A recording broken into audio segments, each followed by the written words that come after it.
Vous vivez en union de fait depuis quelques mois ou plusieurs années.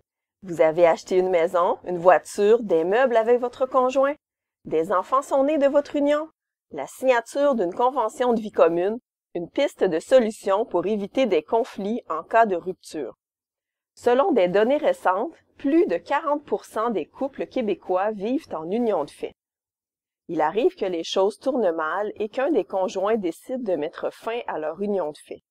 Alors, comment partager les biens acquis pendant la durée de l'union? Comment la garde et l'entretien des enfants seront-ils organisés?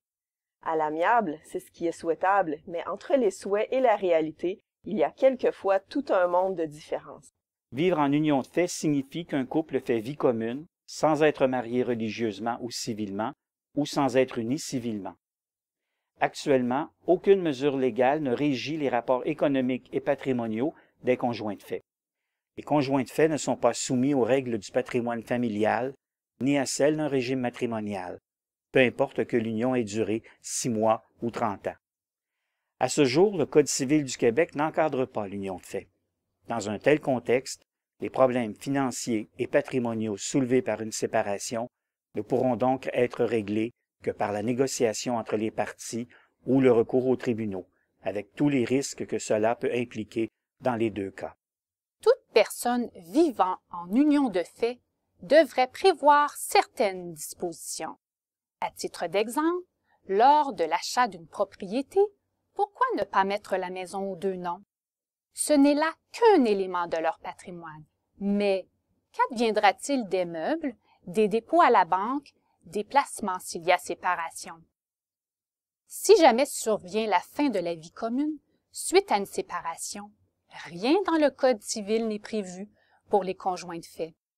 Par contre, rien ne leur interdit d'organiser d'un commun accord et par écrit leurs rapports financiers et patrimoniaux. La convention de vie commune demeure la meilleure façon de décider librement avec son conjoint quels seront vos droits respectifs et vos obligations mutuelles. Une convention de vie commune pourrait notamment contenir les clauses suivantes. L'adresse de la résidence familiale et le cas échéant dans quelle proportion chacun des conjoints en est propriétaire. La contribution de chaque conjoint aux charges du ménage.